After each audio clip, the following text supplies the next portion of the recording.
Good morning, students.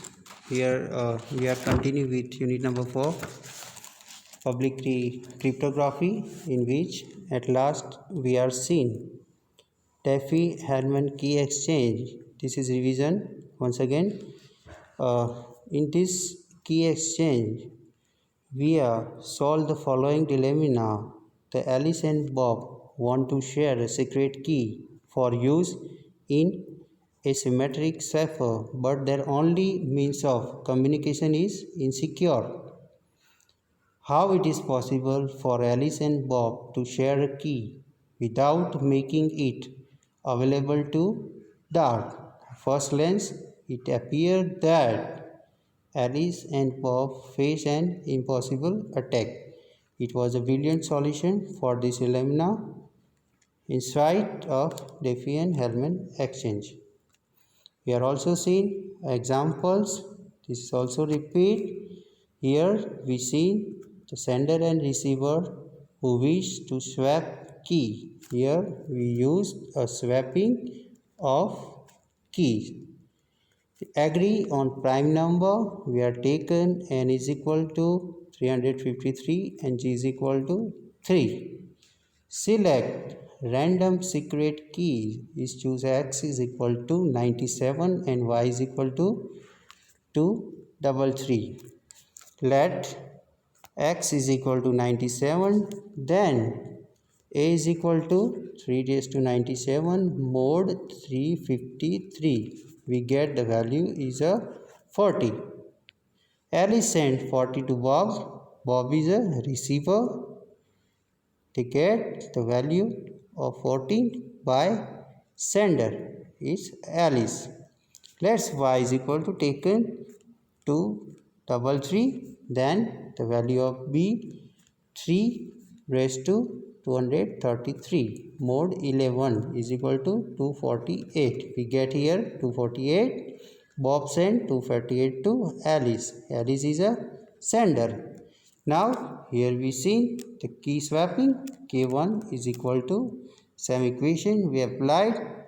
We get 160 to Alice is a sender, and for same K2 we get 160 is received by Bob. Bob is a party B.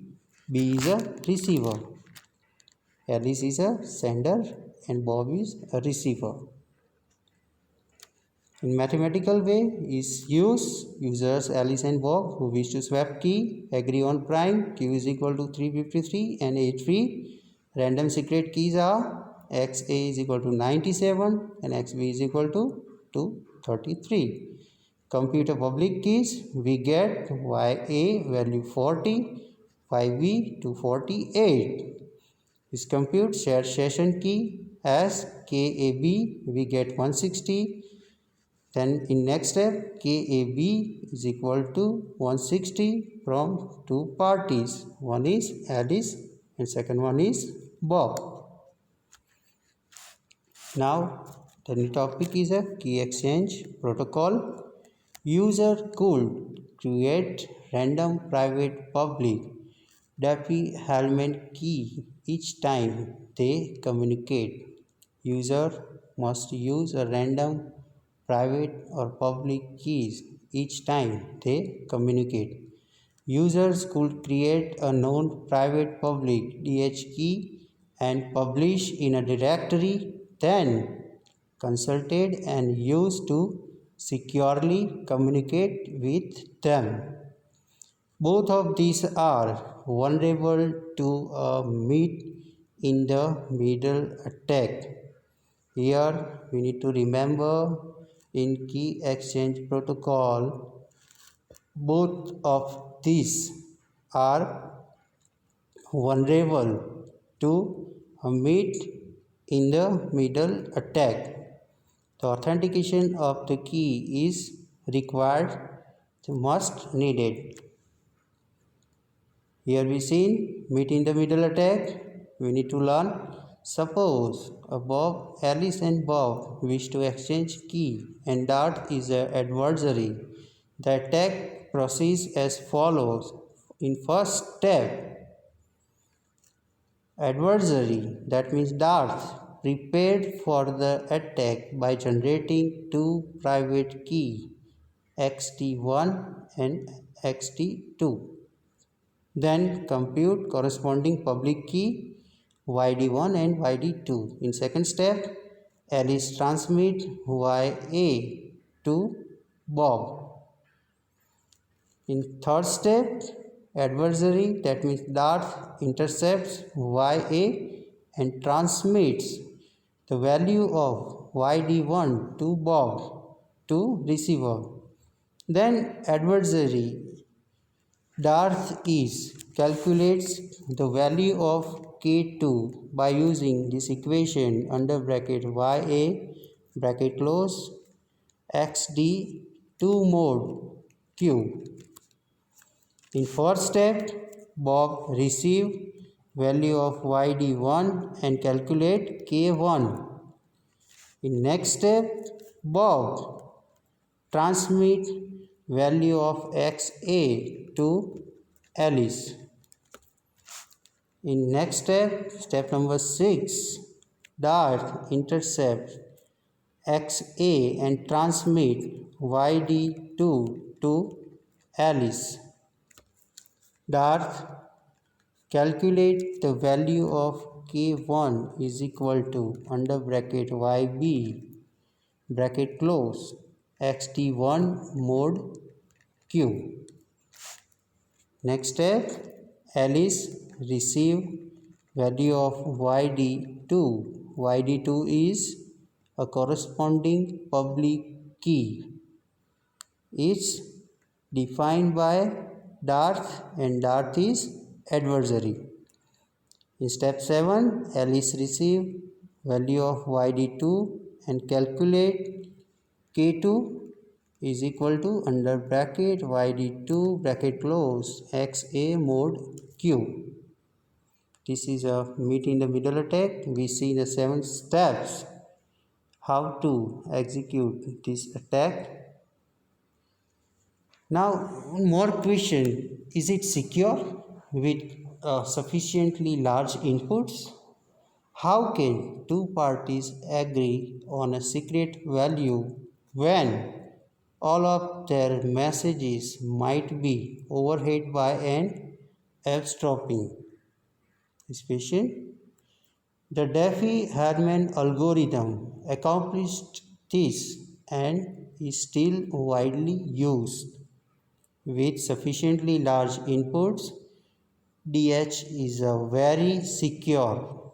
Yes, this is justified in this line. Algorithm accomplished this and it's still widely used because when all of their messages might be overheard by an eavesdropping with sufficient large inputs, DH Diffie-Hellman algorithm is a very secure. Now key management, public key encryption help address key distribution problems. Have two aspects. First is distribution of public keys. Use of public key encryption to distribute secret keys. Public key distribution, there are 4 parameters. First is announcement, available directory, that means path, key authority, either it is authenticate or not. Then key certificates. We are used eDocs in digital signatures. That kind of swapping keys are used in public key certificates. Public announcements are user distribute public key to recipient or broadcast to community at large. For example, post to a news group. Major weakness is forgery. Weakness, that means anyone can create a key claiming to be someone else and broadcast it. That is impersonation attack. Here we see public announcements, party A and party B. One is a sender and another one is a receiver. We use this kind of parameters in public key that start with PUA everyone is use this public key and transmit a message to multiple parties. This is kind of public announcement from both sides, both parties, sender and receiver. Publicly available directory is achieve a greater security by registering key with a public directory. The weakness is it must be trusted and still vulnerable to forgery. Directory must be trusted with properties. First is a contents in which we cover name and public key entries. Participants register securely with directory. Participants can replace key at any time. Directory is periodically published and can be accessed electronically. Public available directory. Here the both parties are connected with directory to get access to some algorithm values in either random or static. Public key authority is improved security by tightening control over distribution of key from directory, has properties of directory and require user to know public key for the directory. Then user interact with directory to obtain any desired public key securely, in which does not require real-time access to directory when keys are needed. It may be vulnerable to tampering. Public key authority, here we seen initiator and responder. There are find kind of equations is send a request. Here we seen steps 1 to 7 according to Diffie and Hellman key exchange algorithm. We are already seen these 7 steps in previous slide. According to steps, we are defining this figure for easily memorable to students. Public key certificate. The certificate allow key exchange without real-time access to public key authority. The certificate binds identity to public key, usually with other info such as period of validity, right of use, etc., with all content signed by a trusted public key or certificate authority. In shortly, we are taught as a CA. It can be verified by anyone who knows the public key authorities public key. Public key certificate, the Alice and Bob both are is provide a certificate to Alice and Bob also provide. Here we see the certificate authority get as input a few digital codes to both parties, sender and receiver, for security. This figure also notes some steps of here we seen in 1 and 2, the certificate A and certificate B. Both parties are sharing to A to B, and authorities provide them a secure code for encryption and decryption. Thank you. Jai Swaminarayan.